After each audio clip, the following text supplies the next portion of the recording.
The guardian academy Patna के YouTube channel पर आपका स्वागत है। मैं हूं जितेंद्र सर। आज कक्षा 10 बिहार बोर्ड के सप्तमः पाठ नीति श्लोका। सप्तम पाठ नीति श्लोका। यह नीति श्लोक यह महाभारत के उद्योग पर्व से लिया गया है और यह विदुर नीति से संकलित है। और इसमें नीति के श्लोक, नीति अर्थात नियम, नियम के श्लोक हैं और इसको आज इसके अर्थ, व्याख्या और प्रश्नोत्तरी की बात करेंगे। आइए देखते हैं इसको।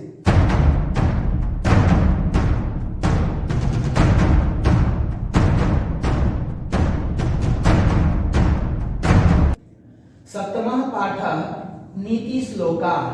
सप्तम पाठ नीति के श्लोक, नियम के श्लोक, नियम से संबंधित जो श्लोक है, पद्य है, उसके बारे में। तो पहले है भूमिका यहाँ पर कि अयम पाठः सुप्रसिद्धस्य ग्रंथस्य महाभारतस्य उद्योग पर्वणः अंश विशेषः अध्यायाः 33 से 40।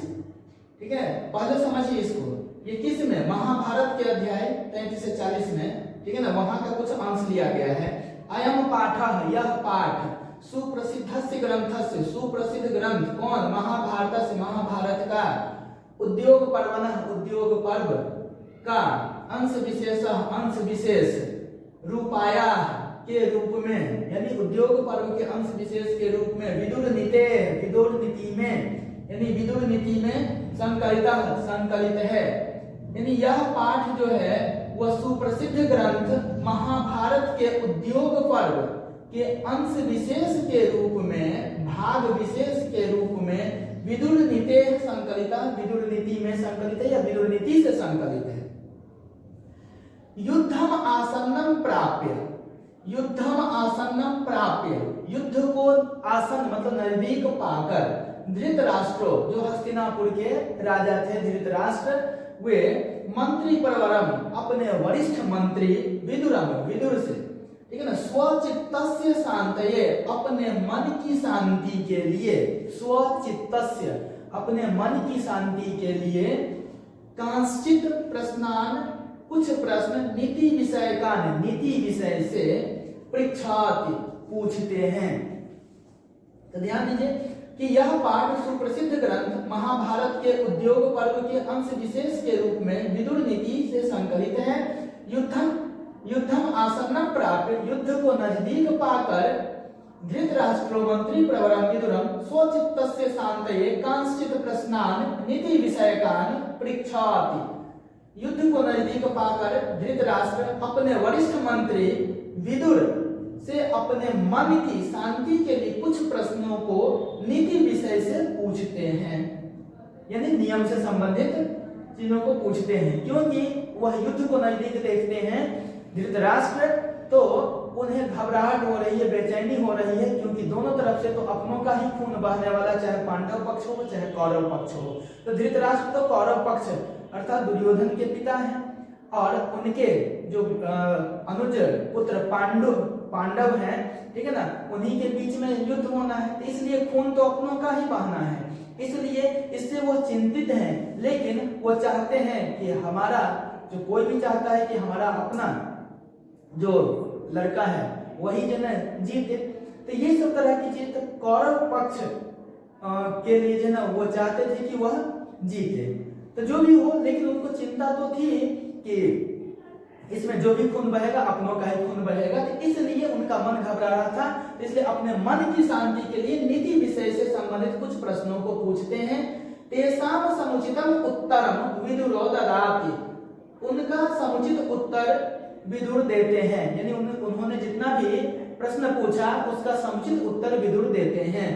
तदेव तत्एव प्रश्नोत्तर रूपम ग्रंथ रत्नम विदुर नीति, उसी प्रश्न और उत्तर का ग्रंथ के रूप में जो संकलन है वही विदुर नीति है।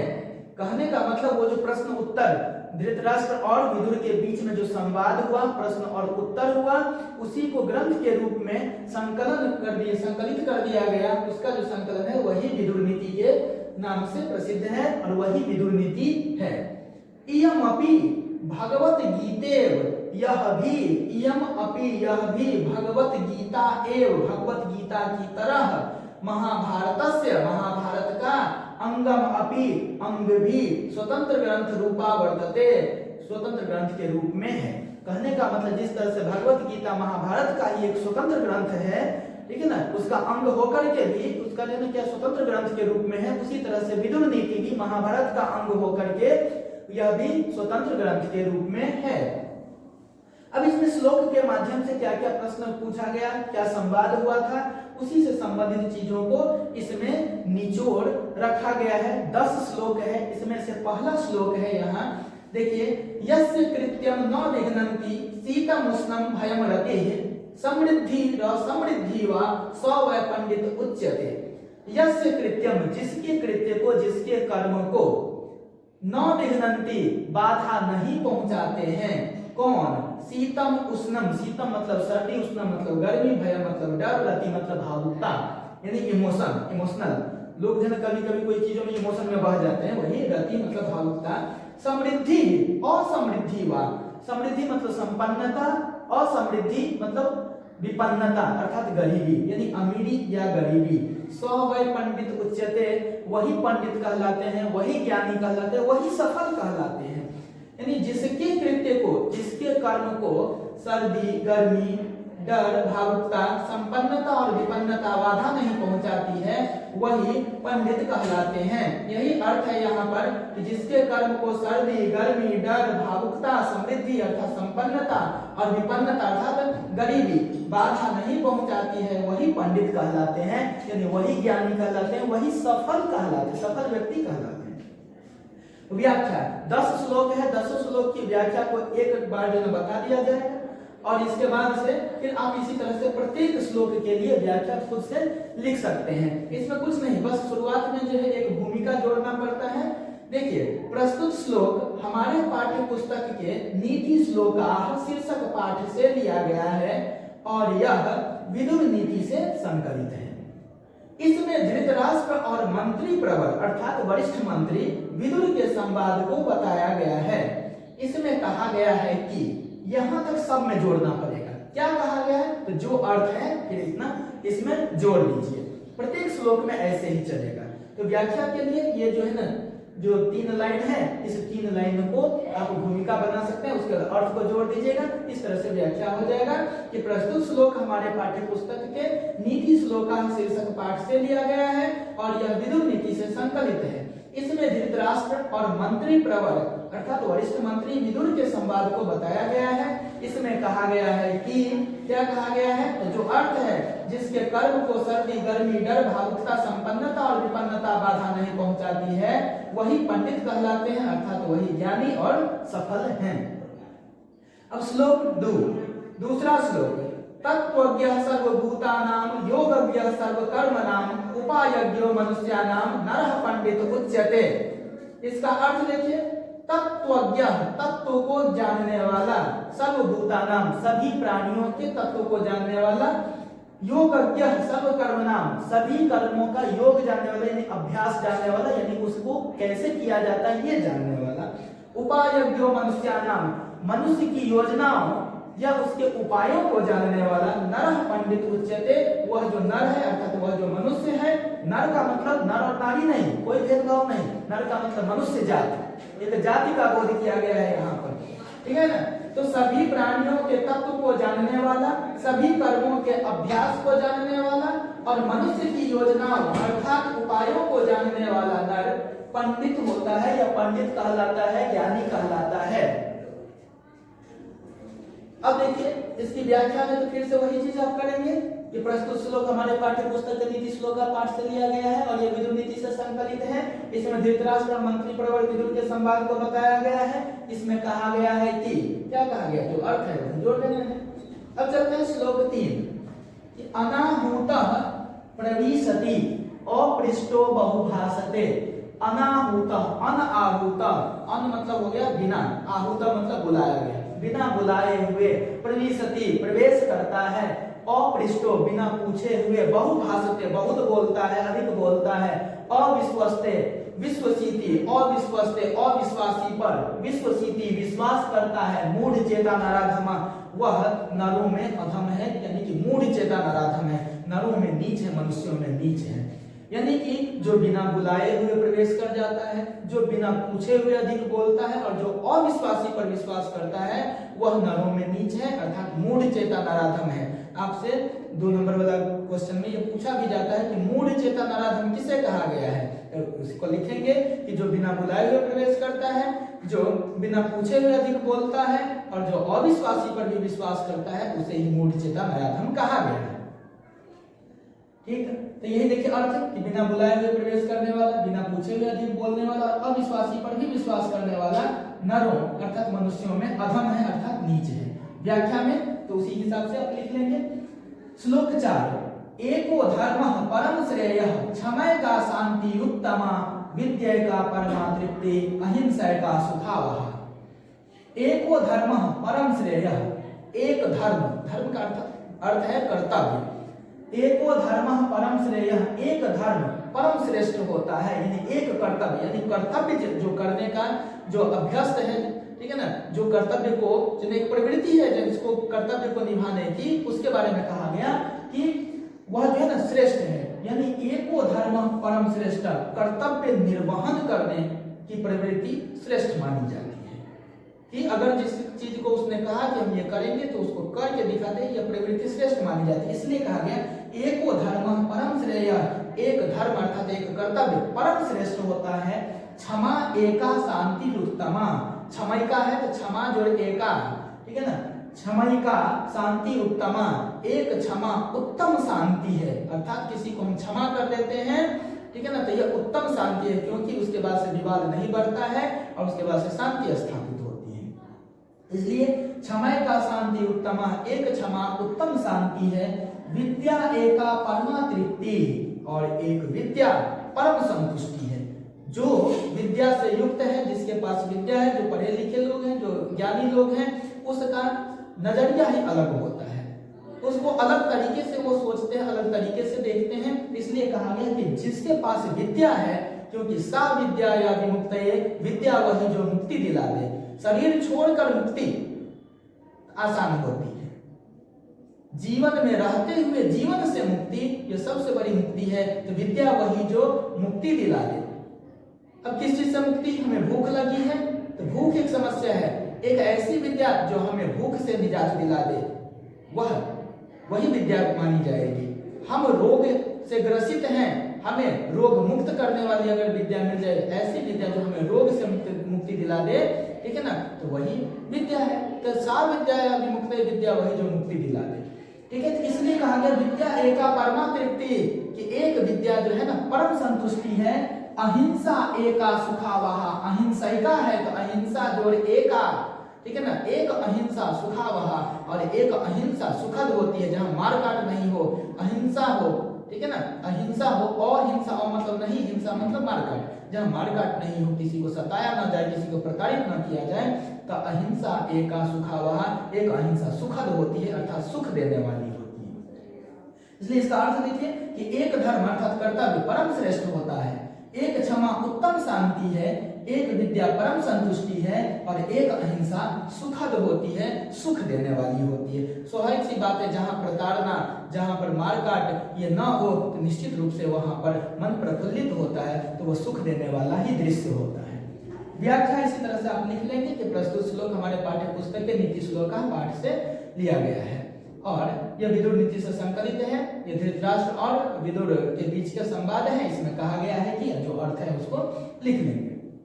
श्लोक 5 त्रिविधम नरकस्य इदं द्वारमनासनमात्मनः कामः क्रोधः तथा लोभः तस्मात् एतत् त्रयं त्यजेत्। त्रिविधम नरकस्य इदं, त्रिविधि मतलब तीन विधि है, तीन रास्ते हैं, तीन प्रकार हैं। किसके? नरकस्य इदं, इस नरक के, नरक में जाने के तीन रास्ते यानी तीन द्वार हैं, ठीक है ना। नाशनम आत्मनः, जो आत्मा को नष्ट करता है, यानी नरक में जाने के तीन द्वार है जो हमारी आत्मा को यानी स्वयं को नष्ट करता है। किसी व्यक्ति, कोई व्यक्ति जो सेल्फ, ठीक है ना, वह उसकी मतलब स्वयंता, स्वयंता मतलब खुद को, आत्म का मतलब होता है स्वयं, आत्म से बना आत्मा, ठीक है, तो यानी त्रिविधम नरकस्य इदम द्वारम नाशनमात्मनः, नरक में जाने के 3 द्वार है जो हमारी आत्मा को नष्ट करता है। कामः, क्रोधः तथा लोभः। ये क्या क्या है 3 द्वार? काम, क्रोध और लोभ। अस्मात् एतत् त्रयं त्यजेत, इसलिए इस तीनों को त्याग करना चाहिए, इस तीनों को त्याग देना चाहिए। काम, क्रोध और लोभ को। काम का अर्थ है भोग विलास या महत्वाकांक्षा। इसका क्रोध मतलब गुस्सा, क्योंकि कहा जाता है कि अगर जिस समय लोग क्रोधित होते हैं, गुस्सा, उस समय लिया गया निर्णय ठीक नहीं होता है, क्योंकि लोहा जब ठंडा होता है तो उसे कोई नहीं मोड़ पाता, लेकिन लोहा जब गर्म होता है तो उसके आकार का परिवर्तन किया जा सकता है। इसलिए व्यक्ति जब ठंडे दिमाग से बात करता है तो निश्चित रूप से सही निर्णय ले पाता है। अगर वह क्रोधित है, उस समय लिया गया निर्णय वह ज्यादा फलीभूत नहीं होता है। इसलिए कहा गया क्रोध का भी त्याग कर देना चाहिए। और लोभा मतलब लोभ, क्योंकि यह तो एक लाइलाज बीमारी है, इस बीमारी का कोई इलाज ही नहीं है। ठीक है, तो इसलिए कहा गया क्या कि नरक के 3 द्वार हैं। काम, ठीक है ना, जिसको लिखें विलास या महत्वाकांक्षा, इसका क्रोध जिसको गुस्सा, तथा लोभ। अतः इन तीनों का त्याग करना चाहिए। इसमें एक चीज आप जोड़ लेंगे कि नरक के 3 द्वार हैं, काम, क्रोध तथा लोभ, जो आत्मा को नष्ट करती है। बीच में एक चीज आप जोड़ देंगे, यहाँ पर जो है ना आप जोड़ देंगे, जो आत्मा को नष्ट करती है, जो आत्मा को नष्ट करती है, जो आत्मा को नष्ट करती है। यहाँ पर बीच में जोड़ लेंगे। नरक के 3 द्वार हैं, काम जिसको हम कहें भोग विलास या महत्वाकांक्षा, क्रोध तथा लोभ। यानी काम, क्रोध और लोभ 3 द्वार है नरक में जाने के, जो आत्मा को नष्ट करती है। अतः इन तीनों का त्याग करना चाहिए। तो इस तरह से आपने इसका श्लोक का अर्थ, इस श्लोक का अर्थ और व्याख्या को आपने यहाँ पर देखा। व्याख्या में फिर से वही बात, प्रस्तुत श्लोक हमारे पाठ्य पुस्तक के नीति श्लोक का पाठ से लिया गया है, विदुर नीति से संकलित है। धृतराष्ट्र और विदुर के बीच का संवाद को बताया गया है। इसमें कहा गया है कि फिर से वही बात, इस चीज को जोड़ देना है। तो श्लोक 5 तक इसमें आपने देखा। फिर आप देखते हैं श्लोक 6 से। अब है छठा श्लोक। तो छठा श्लोक क्या है? 5 श्लोक तक तो देख लिए। अब है छठा श्लोक कि षड दोषा पुरुषेणे हातव्या भूति मिच्छता निद्रा तंद्रा भयम क्रोध आलस्यम दीर्घ सूत्रता। षड दोषा, 6 दोष, 6 बुराइयां, पुरुषेणे हातव्या भूति मिच्छता, उसके ऐश्वर्य प्राप्ति को हातव्या नष्ट कर देती है, मार देती है पुरुष के। कहने का मतलब 6 बुराइयां जो है वह पुरुष के ऐश्वर्य प्राप्ति को मार देती है, अर्थात उसके ऐश्वर्य प्राप्ति में, उसके विद्वता में बाधक है। वह क्या क्या है 6 बुराइयां? तो निद्रा, तंद्रा, भयम, क्रोध, आलस्यम, दीर्घ सूत्रता। यह 6 बुराई में पहला निद्रा यानी नींद, तंद्रा बेचैनी भरी नींद, नींद तो लगी हुई है लेकिन नींद आ नहीं रही है, बेचैनी भरी नींद, करवटें बदल बदल कर रातें कट जाती हैं। तो तंद्रा हो गया। इसके बाद भयम मतलब डर, क्रोध गुस्सा, आलस्यम आलस्य और दीर्घ सूत्रता काम टालने की प्रवृत्ति। काम टालने की प्रवृत्ति मतलब आज नहीं कल कर लेंगे, कल नहीं परसों कर लेंगे, ये जो काम टालने की प्रवृत्ति है उसको कहते हैं दीर्घ सूत्रता। तो आप देखिए कि यहाँ पर क्या है कि षड दोषा पुरुषेणे हातव्या भूति मिच्छता निद्रा तंद्रा भयम क्रोध आलस्यम दीर्घ सूत्रता। कि 6 बुराइयां पुरुष अर्थात मनुष्य के ऐश्वर्य प्राप्ति को नष्ट करती है, अर्थात ऐश्वर्य प्राप्ति में बाधक है, उसके ज्ञान की प्राप्ति में, उसके विद्वता की प्राप्ति में बाधक है। ये हैं यानी ये 6 बुराइयां क्या क्या है? तो निद्रा, तंद्रा, भय अर्थात डर, क्रोध, उसके बाद आलस्य और दीर्घ सूत्रता यानी काम टालने की प्रवृत्ति, काम टालने की प्रवृत्ति। ये 6 बुराइयां हैं। अब है श्लोक 7। ये है उससे पहले देखिए व्याख्या। तो व्याख्या तो सबका तो एक जैसा बताए हैं, तो उसी तरह से लिख लेना है कि प्रस्तुत श्लोक हमारे पाठ्य पुस्तक के भारत में ये नीति श्लोक का शीर्षक पाठ से लिया गया है और यह विदुर नीति से संकलित है। इसमें धृतराष्ट्र और विदुर के बीच संवाद को बताया गया है। इसमें कहा गया है कि 6 बुराइयां, यहाँ से जो श्लोक है इस श्लोक को उसमें लिख देना है। अब है श्लोक 7। सत्येन रक्षते धर्मो विद्या योगेन रक्षते, यानी सत्येन रक्षते धर्मो विद्या योगेन रक्षते, मृजया रक्षते रूपम कूलम वृत्तेन रक्षते। सत्येन रक्षते धर्मो, सत्य के द्वारा धर्म की रक्षा होती है, यानी सत्य से धर्म की रक्षा होती है। विद्या योगेन रक्षते, और विद्या योग से अर्थात अभ्यास से विद्या की रक्षा होती है। मृजया मतलब उबटन होता है, श्रृंगार प्रसाधन, इससे रूप की रक्षा होती है। और कुलम वृत्तेन रक्षते, और अच्छे आचरण से, वृत्तेन मतलब अच्छे आचरण से क्या होती है, तो कुल की रक्षा होती है, यानी वंश की रक्षा होती है। अच्छा व्यवहार, अच्छा आचरण से पता चलता है कि उसके कुल खानदान के लोग जो है बहुत अच्छे हैं, इसलिए कहा गया कुल की रक्षा होती है। अर्थ क्या है कि सत्य से, यानी सत्य के द्वारा धर्म की रक्षा होती है। योग अर्थात अभ्यास के द्वारा विद्या की रक्षा होती है। उबटन अर्थात श्रृंगार प्रसाधन के द्वारा रूप की रक्षा होती है। और अच्छे आचरण के द्वारा कुल अर्थात वंश की रक्षा होती है। व्याख्या फिर से वही बात जैसे और सब का लिखे हैं उसी तरह से, क्योंकि सबकी भूमिका तो जो 2-3 लाइन का है वो सब वही है, अर्थ को जोड़ देना है। अब है श्लोक 8। क्या कि सुलभः पुरुषाः राजन् सततं प्रियवादिनः अप्रियस्य तु पथ्यस्य वक्ता श्रोता च दुर्लभः। सुलभः पुरुषाः राजन्, कि हे राजन, विदुर कहते हैं धृतराष्ट्र से कि हे राजन, कि आपको हमेशा, सत्ता मतलब हमेशा, प्रियवादिनः प्रिय बोलने वाले, मीठी मीठी बोलने वाले, चापलूसी करने वाले लोग तो सुलभ हैं, आसानी से मिल जाते हैं। अप्रियस्य तु पथ्यस्य, अप्रिय परंतु हितकारी, यानी कटु परंतु हितकारी, वक्ता श्रोता च दुर्लभ, बोलने वाले और सुनने वाले तो दुर्लभ है। कहाँ मिलते हैं इस तरह के लोग? इस तरह के लोग नहीं मिलते हैं, ठीक है ना। जो क्या बोले, जो कटु बोले, कड़ा बोले, लेकिन हितकारी हो, कल्याणकारी हो, ऐसा बोलने वाले और सुनने वाले लोग तो बहुत कम हैं।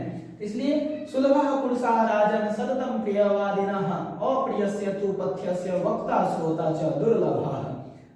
ठीक है, हे राजन, मीठी मीठी और प्रिय बोलने वाले तो आसानी से मिल जाते हैं, वो तो सुलभ हैं, अर्थात सुलभ हैं, परंतु कटु लेकिन हितकारी बोलने वाले और सुनने वाले, बोलने वाले को वक्ता कहते हैं, सुनने वाले को श्रोता कहते हैं, दुर्लभ है, नहीं मिलते, बहुत कम मिलते हैं। व्याख्या उसी तरीके से लिख लेंगे। अब है श्लोक 9। श्लोक 9 है पूजनीया महाभागा पुण्याश्च गृहदीप्तयः स्त्रियः श्रियो गृहस्य उक्त तस्मात् रक्षया विशेषतः। देखिए इतना बड़ा जो यह शब्द है, इसको आप तोड़ करके जब पढ़ेंगे तो देखिए गृहस्य उक्त तस्मात् रक्षया विशेषतः ऐसे होगा। तो देखिए पूजनीया, पूजनीय है कौन? महाभागा मतलब स्त्रियां, महिलाएं पूजनीय है। क्यों? पुण्याश्च गृहदीप्तयः, क्योंकि अपने पुण्य से वो घर की शोभा को बढ़ाते, घर की दीप्ति को बढ़ाती है। स्त्रियां श्रियो, स्त्रियां श्री है अर्थात लक्ष्मी है। कहाँ की? तो गृहस्थ, घर की, यानी स्त्रियां जो घर की लक्ष्मी है, ऐसा कहा गया है। तस्मात् रक्षया विशेषता, इसलिए उसकी रक्षा विशेष रूप से करनी चाहिए। तो आप देख सकते हैं कि स्त्रियां पूजनीय हैं क्योंकि अपने पुण्य से वे घर की शोभा को बढ़ाती हैं। स्त्रियां घर की लक्ष्मी हैं अर्थात श्री हैं, अतः उनकी रक्षा विशेषकर होनी चाहिए, उनकी रक्षा खासकर होनी चाहिए, क्योंकि जिस घर में स्त्रियां नहीं होती वो घर वीरान सा लगता है। जिस घर में स्त्रियां होती है वो टूटा फूटा घर भी वो सुंदर लगता है, एक रौनक होती है वहां। अब व्याख्या तो सबका तो जैसे लिखते हैं उसी तरह से, केवल अर्थ को इसका जोड़ लेना है। श्लोक 10 अकीर्ति विनयो हंति हंति अनर्थम प्राकर्मः हंति नित्यम क्षमा क्रोधम आचारो हंति अलक्षणम। अकीर्ति विनयो हंति, अकीर्ति मतलब अपयश को, विनयो हंति, विनय जो है विनम्रता जो है अपयश को हर देती है। हंति अनर्थम पराक्रमः, और पराक्रम जो है वह बल जो है वह अनर्थ को, अत्याचार को नष्ट करता है। यानी अगर जिसके पास बल है वह अत्याचार नहीं सहता और उसके साथ कोई अत्याचार करता भी नहीं है। ठीक है, इसलिए कहने का मतलब क्या हुआ कि विनय जो है, विनम्रता जो है अपयश को दूर करता है। किसी ने अपयश फैलाया, अफवाह फैलाया, लेकिन अगर आप सही, आपकी विनम्रता उस चीज पर पर्दा डाल देता है, कहने का मतलब आपके अपयश को दूर करता है। तो अकीर्ति विनयो हंति, विनय जो है अपयश को दूर करता है, अपयश को नष्ट करता है, अपयश को हरता है। हंति अनर्थम पराक्रम, पराक्रम जो है वह अनर्थ को अर्थात अत्याचार को हर लेती है, उसको नष्ट करती है।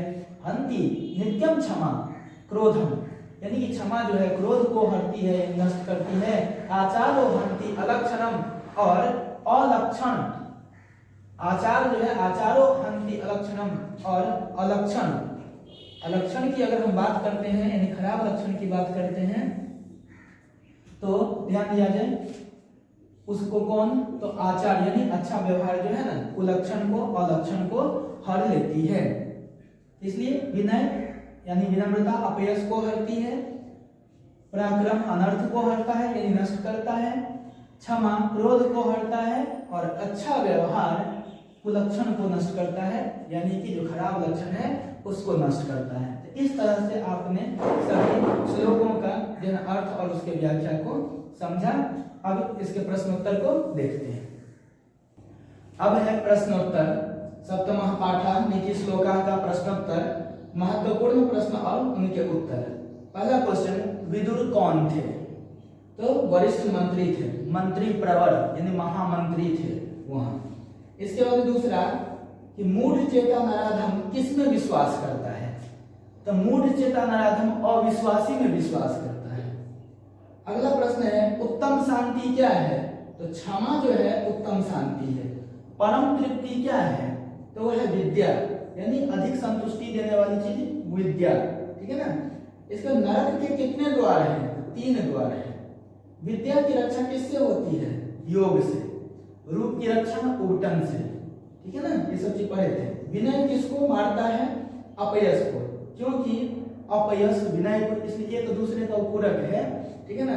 तो अपयश मतलब अफवाह, ठीक है। तो विनय किसको मारता है? अपयश को। इसके बाद दूसरा मतलब अगला क्वेश्चन, किसके तत्व को जानने वाला पंडित कहलाता है? तो सभी प्राणियों के अर्थात सर्वभूत के तत्व को जानने वाला पंडित कहलाता है। पंडित का मतलब ज्ञानी या सफल। बिना बुलाए हुए कौन प्रवेश करता है? मूढ़ चेता नराधम। धर्म की रक्षा किससे होती है? सत्य से होती है। रूप की रक्षा उठन से होती है। विद्या की रक्षा योग से होती है, और योग मतलब अभ्यास, और वंश की रक्षा अच्छे आचरण से होती है, वृत्तेन, ठीक है। अब है सुखावह अर्थात सुख देने वाली कौन होती है? तो अहिंसा सुख देने वाली होती है, सुखद होती है। अगला प्रश्न है, नरक के 3 द्वार किसको नष्ट करता है? तो वह आत्मा को अर्थात स्वयं को नष्ट करता है, ठीक। आत्मा मतलब स्वयं बताए थे, आत्म से बना है आत्मा, ठीक है ना। आत्मा मतलब स्वयं, यानी स्वयं में अगर परमात्मा का अंश आ गया तो वो आत्मा बन जाता है, ठीक है। अब देखिए 6 बुराइयां किसके ऐश्वर्य प्राप्ति में बाधक है? तो पुरुष के अर्थात मनुष्य की। नीति श्लोका पाठ किस ग्रंथ से संकलित है? विदुर नीति से। अगला प्रश्न, विदुर नीति किस ग्रंथ का अंश विशेष है? महाभारत का। उसमें भी उद्योग पर्व से लिया गया है। अपनी उन्नति चाहने वाले को कितने दोषों को, कितनी बुराइयों को त्याग देना चाहिए? तो 6 बुराइयों को या 6 दोषों को। इसका 17वां नंबर क्वेश्चन है, कैसे पुरुष सभी जगह सुलभ होते हैं? प्रियवादी, मीठी मीठी बोलने वाले, चिकनी चुपड़ी बोलने वाले हर जगह, लेकिन कटु परंतु हितकारी बोलने वाले, सुनने वाले तो दुर्लभ हैं। इसका आंसर हो जाएगा प्रियवादी। कैसे पुरुष सभी जगह सुलभ होते हैं? प्रियवादी। किसके प्रश्न का उत्तर विदुर देते हैं? तो धृतराष्ट्र के प्रश्न का, क्योंकि पहले ही भूमिका में ही आपको बताया गया कि धृतराष्ट्र और विदुर के बीच के संवाद को रखा गया है यहाँ पर, ठीक है। तो किसके प्रश्न का उत्तर विदुर देते हैं? धृतराष्ट्र के प्रश्न का। अब है नीति श्लोका पाठ के अनुसार किन 3 चीजों का त्याग कर देना चाहिए? तो काम, क्रोध और लोभ का। काम का मतलब मैंने बताया था, भोग विलास या महत्वाकांक्षा। इसके बाद है अगला क्वेश्चन, मूढ़ चेता नराधम किसे कहा गया है? तो जो बिना बुलाए हुए प्रवेश करता है, बिना पूछे हुए अधिक बोलता है, और जो अविश्वासी पर ही विश्वास करता है उसे ही मूढ़ चेता नराधम कहा गया है। अगला प्रश्न है, नीति श्लोका पाठ के आधार पर कौन सुलभ है, कौन दुर्लभ है? तो प्रियवादी लोग, मीठी मीठी बोलने वाले लोग सुलभ हैं, आसानी से मिल जाते हैं। लेकिन कटुवादी यानी कि हितकारी बोलते हैं लेकिन कटु बोलते हैं, वो हित में होता है, ये दुर्लभ है। तो इसलिए प्रियवादी लोग जो हैं वो सुलभ है, और कटुवादी लेकिन हितकारी यानी हित समझने वाले, हित सोचने वाले परोपकारी व्यक्ति दुर्लभ है। तो इस तरह से इसके प्रश्नों को भी देखा आपने। तो इसके अर्थ, व्याख्या, प्रश्नोत्तर को आपने देख लिया और बीच के और भी क्वेश्चन हो सकते हैं। अगर श्लोक पर आपको पकड़ है तो निश्चित रूप से सबका जवाब आप दे सकते हैं। चलिए इसको देख लिया जाए।